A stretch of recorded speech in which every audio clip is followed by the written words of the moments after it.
बिस्मिल्लाहिर्रहमानिर्रहीम। नाज़रीन, बहुत शुक्रिया आपने वक़्त निकाला ये वीडियो देखने के लिए। नाज़रीन, 25 दिसंबर है, आज कायद-ए-आज़म मोहम्मद अली जिन्नाह का जो है वो हैप्पी बर्थडे भी है और हमारे जो क्रिश्चियन भाई-बहन हैं, उनको मेरी तरफ से मैरी क्रिसमस। उसामा साहब आपको जब मम्मी आपको जो उनके देखने सुनने वाले जो क्रिश्चियन हैं, वो खुद ही मैरी क्रिसमस कह देंगे। लेकिन नाज़रीन, उससे पहले उसामा साहब की तरफ जाने से पहले 2-3 चीज़ें इम्पोर्टेंट हैं, जो आज उसामा साहब की मैं इनपुट लेना चाहता हूँ।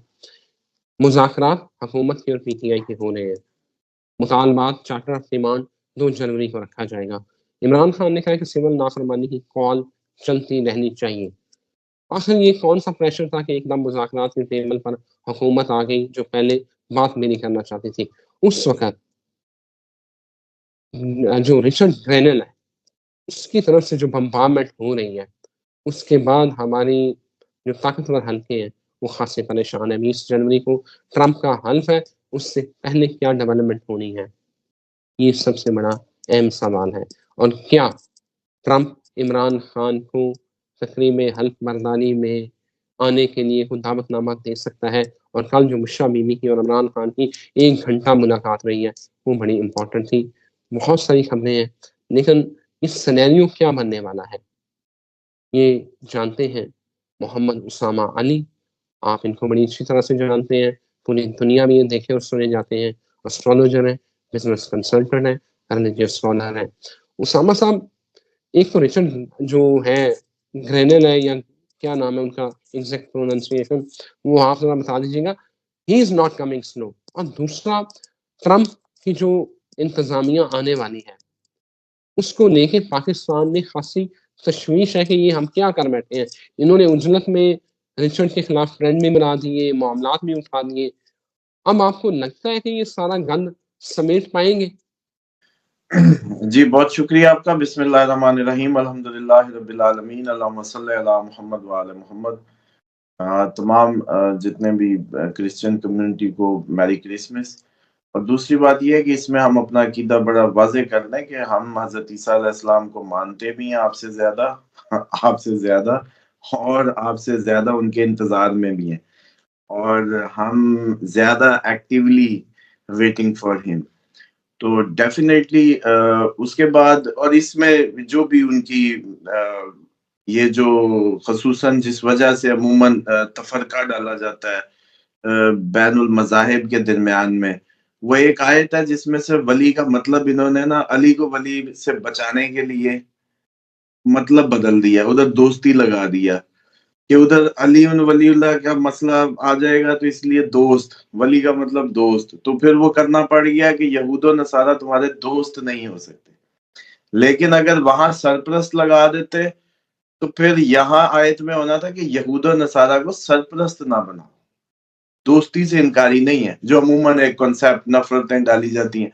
तो इस्लाम बिल्कुल जब हमारा खुदा एक है, हम उन तमाम अंबिया को मानते हैं, हम तमाम किताबों को मानते हैं, हमारे लिए वो सारे मोतबर हैं और इसलिए टीम ऑफ हमारे प्रॉफिट की टीम है, तो वो इमामुल अंबिया हैं, उनकी टीम के किसी भी मेंबर से हम इनकार नहीं करते और बेअदबी भी नहीं कर सकते। इसलिए मैं समझता हूँ कि ये बड़ी वाज़ेह पैगाम हमारे कम से कम प्लेटफ़ॉर्म से जाना चाहिए।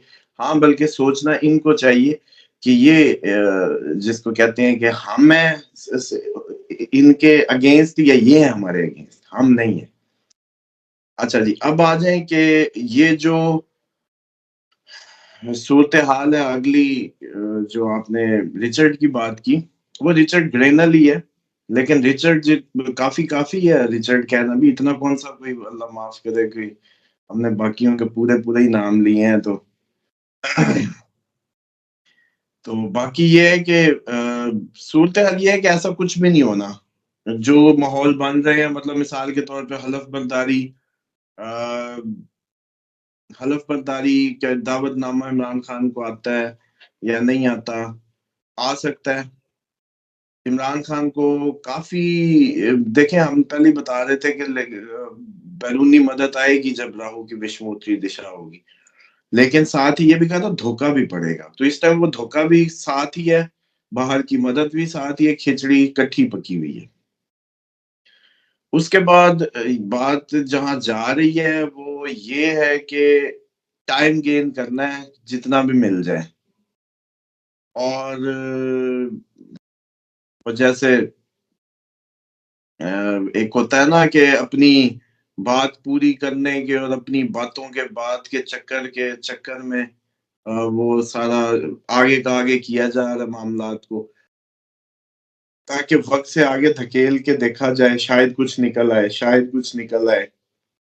ये जब से इमरान खान 8 फरवरी से पहले, बल्कि वो जब से गिरफ्तार हुए उस वक्त से 5 अगस्त से ऑनवर्ड वक्त ही गेन किया जा रहा है कि चलो धक्का लगा लो, चलो अब इलेक्शन को धक्का लगा लो, आगे करा लो, शायद अच्छे हो जाएं, फिर ना हुए, फिर जब भी हुए खराब गले पड़े, फिर आगे धक्का लगा लो, केसेस के धक्के, फिर वो अदालत से भी फारिग हो गए, फिर दोबारा अब जो केस है उसमें मुझे लगता है कि कुछ अर्सा रुकना पड़ सकता है, क्योंकि ये वही राहु की दिशा है जिसमें वो 3 अगस्त को जब मैंने प्रेडिक्ट किया था उस वक्त भी राहु की विषमोत्री दिशा थी। पिछले दिनों मैं कहता रहा हूँ कि इमरान खान अब खुद निकलना चाहें तो निकल सकते हैं।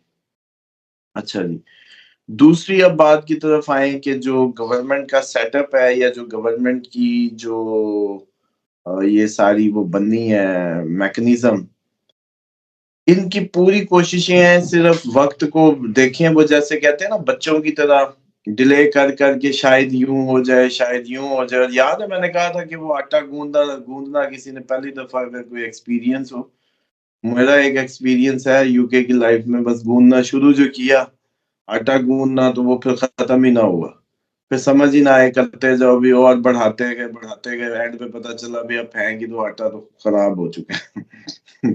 उसको ठीक करने के चक्कर में ना होता ये है कि वो आप थोड़ा सा और पानी, आपको अंदाजा नहीं होता, आप और डाल बैठते हैं, फिर उस और पानी को खुश करने के लिए और खुशका डालते हैं, फिर और उसको सेट करने के लिए और वो जैसे एक इवेंट खराब होता है उसको कवर करने के लिए दूसरा इवेंट, मीडिया उसके पीछे पड़ जाता है, वहां से तवज्जो हटाने के लिए नया इवेंट करना पड़ता है। ये सारी कहानी है। एक अच्छी बात है जिसकी वजह से मुझे आप लोगों की उम्मीद है कि कुछ आप लोगों की जो उम्मीदें हैं या बढ़ ले आए, वो 3-4 बातें अर्ज कर देता हूँ। एक तो 29 मार्च को जब सैटर्न ने तबाही का वो लम्हात होने हैं, जब सैटर्न और राहु का नक्षत्र वो जैसे कहते हैं ना ट्रांजिट होने हैं। राहु ने 29 मई को चले जाना है और सैटर्न ने जो है वो 29 मार्च को। ये जो 29 मार्च है ना सर, ये आपकी समझ लें कि जो सदर और आपकी इसका जो प्रेसिडेंशियल समझ लें रूलिंग प्लैनेट, वो जाके पार्लियामेंट में बैठेगा 29 मार्च को। सैटर्न जो है आपके पाकिस्तानी चार्ट की बात कर रहा हूँ। अब वहां ऐसा लगता है कि राहु आ जाएगा सदर की तरफ, सदर सदारती उसमें, और केतु आ जाएगा अपोजिशन पे। केतु अपोजिशन को होते होते कर देगा और राहु आके सदर पे बिठा देता है। मतलब राहु वही जैसा मुतनाजा पार्लियामेंट वैसा अब आपका डूइंग हाउस में यानी कि आपका सदर मुतनाजा हुआ वो। समझ से ही बाहर है कि ये क्या खिचड़ी पकेगी, खिचड़ी कोई अजीबो गरीब पकेगी। अच्छा, इसके साथ ही जुपिटर आपका सेकंड हाउस में जाएगा। ये अब एक अच्छी बात है कि जुपिटर आपके लिए सेकंड हाउस में जाना आपके मुल्क के जो खजाना है या बैंकिंग सिस्टम है या चीजें हैं उसमें कुछ बेहतरी लाता है। अब ये मुझे वैसे नहीं जमीनी हकायक से समझ तो नहीं आती कि ये कैसे आएगी, लेकिन जाहिर बात है प्लैनेटरी इंडिकेशन है, देनी तो है, बेशक समझ आए या ना आए। तो जुपिटर जो है बैंकिंग सेक्टर में जाके वहां जब जाएगा तो उसको एक्सपेंशन देगा। तो इसका मतलब है कोई ऐसा हम या तो काम शुरू कर चुके होंगे जिसके खैर इव्स मिलने शुरू हो जाएंगे या हमें कोई इमदादें मिलनी शुरू हो जाएगी। अब अल्लाह रहम करे कि वो हमारा खजाना जो भरना है वो किसी जंग की इमदाद की सूरत में भरना है या इमरान खान बैठ के सदारती निजाम ला के कॉल दे रहा हो कि सारे ओवरसीज इन्वेस्ट करें, पाकिस्तान को बचाएं, आ जाएं, अपने घर लौट आए और आप लौट चलें, काइंड ऑफ जो है ना वो माहौल बना दें और पाकिस्तानियों के लिए, वैसे भी दुनिया तो ओवरसीज भी अब तंग होती जा रही है दिन ब दिन रेसिज्म की वजह से। क्राइसिस पूरी दुनिया को घेरने वाला है करीब अगला साल। खैर हमारी बड़ी अच्छी सुना करेंगे, समझ आ जाएगी। तो इसलिए मुझे ये लगता है कि ये जो अगर ये अब इसको धक्के धुक्के लगा के फेस चेंज चूंज करके अगर ये कुछ दिन गुजार भी गए तो फिर भी मार्च में तो कुछ ना कुछ बदलना ही बदलना है। लेकिन अगर मुझसे कोई पूछे ना इलेक्शन, तो पाकिस्तान में इलेक्शन मुझे समझ नहीं आता। मुझे ये समझ आता है कि कोई नया सिस्टम, कोई नया निजाम, कोई कहानी और बिगड़ती जाए, वही आटे वाली मिसाल है। कोई और काम के काम खराब करते जाएं। और दूसरी बात ना, आज आपके नाजरीन को एक मैं छोटी सी बस वो समझाने की गर्ज से बात करता हूँ। आप जितने पाकिस्तान के बुजुर्ग स्कॉलर्स या बड़े बुजुर्ग सुनेंगे, डॉक्टर इसरार अहमद हो या कोई भी, तो वो आपको एक ही गिला करते नजर आएंगे, जिस नजरिए पे बना था वो तो उस पे अमल ही ना हुआ। जिस नजरिए पे बना था उसका तो वजूद ही नहीं है। तो जब उसका वजूद ही नहीं है तो पाकिस्तान खतरे में है। अच्छा, अब ये सारे गिला करते नजर आएंगे 1947 के बाद से। वो कहेंगे देखें कायदे आजम के साथ क्या हुआ, फौरन ही लियाकत अली खान के साथ क्या हुआ, ये भी नया पाकिस्तान बना। अच्छा, उसके बाद बस फिर तो कभी कुछ हुआ ही नहीं, हम सीधा अमेरिका की गोद में और फिर खत्म कहानी। हजरत आप लोगों को ये उल्टी समझ आई है। आपको पाकिस्तान बनते ही बता दिया गया था कि ये प्रोडक्ट किस लिए आई थी। आप लोग बेवकूफ जो बने ना, आपने वो बेवकूफी दिमाग में रख ली और बाकी सारी जिंदगी जो है ना उसको समझते रहे कि वो असल था और ये धोखा है। नहीं नहीं नहीं, ये जो 1947 के बाद का जो पाकिस्तान था ये असल था मकसद। वो जो आप लोगों को गोलियां कराई गई थी कलमे के नाम पे और वो सारी, वो धोखा था। जब इतनी डिवीजन थी उलमा किराम में और सारी, और हम भला मुसलमान, आप इस्लाम का कोई शरई फतवा नहीं ला सकते कि हम किसी जमीन तक महदूद हो सकते हैं। हमारा सारा जहान है, हम पूरी दुनिया के हाकिम हैं, पूरी दुनिया के मालिक हैं। हमें कैसे कैद किया जा सकता है कि आप इतनी सी चार दीवारी में कैद हो जाए और ये इस्लामी होगी और वो होगा। और हिंदुओं को हमसे क्या मसला था भाई, हम रूलर थे, हमने हुकूमत की। बिल्कुल सही है। जी बट उस समान सवाल से मैं पूछना चाह रहा था। ये तो आपने मेरे पिछले सवालात के जवाब दे दिए हैं। एक बड़ा अहम सवाल है इमरान रियाज खान साहब का। उनके हवाले से खबरें आ रही थी कि वो मुल्क छोड़ के जा चुके हैं। कल उनकी वीडियो देखी है, पीछे काला पर्दा लगा हुआ था और वो वीडियो बना रहे थे। तो क्या लगता है उनका ज़ायक़ा भी ज़रा बता दें? कोई बात नहीं, आपके दोस्त हैं, थोड़ी लबकुशाई कर दें। जो आपके सुनने वाले हैं, ये इमरान रियाज़ खान साहब को भी सुनते हैं। वो कह रहे थे कि पिछले दिनों मेरे ऊपर बड़ी मुश्किलात थी और मेरे दोस्त जानते हैं। तो क्या लगता है, ज़ायक़ा बता रहा है कि वो मुल्क से बाहर निकल गए हैं? देखिए, मैंने उनको कोई आपने ऐसी अचानक ज़िक्र कर दिया तो खोल के देख लेते हैं, वरना मेरा कोई उसमें वो नहीं है। तो वैसे ही हम पूछ लेते हैं, इसमें कौन-सी बात है भाई। लेकिन अब आपने ज़ायचे का कह दिया तो हम ज़ायचे की तरफ चले जाते हैं। ये लें जी।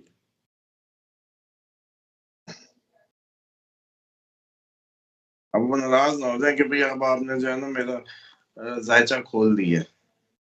नहीं, नहीं, नहीं, नाराज़ क्यों होना है? इमरान रियाज़ खान साहब बड़ी शख्सियत है सर। वो पब्लिक फिगर है, उनके बारे में हम बात कर सकते हैं। वो खुद कहते हैं कि मेरी ड्यूटी है लोगों को। हुँ। ये तो आप लोग नहीं हिम्मत करते, मैं तो उनके बारे में भी बात कर सकता हूँ जिनके बारे में ज़ुबान पे कोयले आ जाते हैं। सर हम बात करते ही आ रहे हैं, वो तो कोई मसला नहीं है। हमने कम नहीं बात की। ये तो ये हमारे जो चाहने वाले हमारे व्यूअर्स हैं, वही हम पे तरह-तरह के इल्ज़ामात लगाते हैं। कभी वो हमें इस पार्टी का बना देते हैं, कभी उस पार्टी का बना देते हैं। हमें तो जो नज़र आता है, मतलब सवाल मैं करता हूँ जो सिचुएशन होती है, और उसामा साहब को जो चीज़ सामने नज़र आ रही होती है, जो उनकी फाइंडिंग्स होती हैं, जो इनके उनका अभी ज़ायक़ा होता है, वो शॉर्ट ट्रैवल्स का टाइम है। बहुत बड़ा अभी वो नहीं हो सकता। हाँ, चांसेस हैं कि ये कोई जनवरी के अराउंड में ऐसा कर पाएँ। अभी तो नहीं, लेकिन और दूसरा ये है कि लीगल मैटर्स दोबारा से सर पे बहुत बड़े बन सकते हैं और सेम एग्जैक्टली क्योंकि इनके लीगल हाउस की में ही फिर दोबारा उसकी विषमोत्तरी दिशा भी आ गई है, तो जो इस तरह की इंडिकेशन देती है। बाकी सूरत हाल आगे जो है ना, ये जो मैंने आप लोगों को बात बता दी है ना, जो इसमें बुजुर्ग हमारे सुन रहे होते हैं और बड़े पुराने लोग हैं, बड़े अच्छे अदबी लोग सुन रहे होते हैं हमें, वो मेरी बात को समझ जाए। अब जो मैंने पिछली डॉक्टर साहब अहमद से पहले पाकिस्तान की मेड बताई है ना, वहां से आप समझेंगे, सिर आप पकड़ेंगे तो आपको अकल आएगी, फिर आपको समझ आएगी कि अब आगे किधर को कहानी जानी है। तो इसलिए ऐसे झूठी उम्मीदें और ऐसे बानी बूनी छोड़ दें आप लोग। ओके उसामा साहब, thank you very much for your time. नाज़रीन इजाज़त दें और एन्जॉय योर डे। दुआ में याद रखिएगा। अल्लाह हाफ़िज़।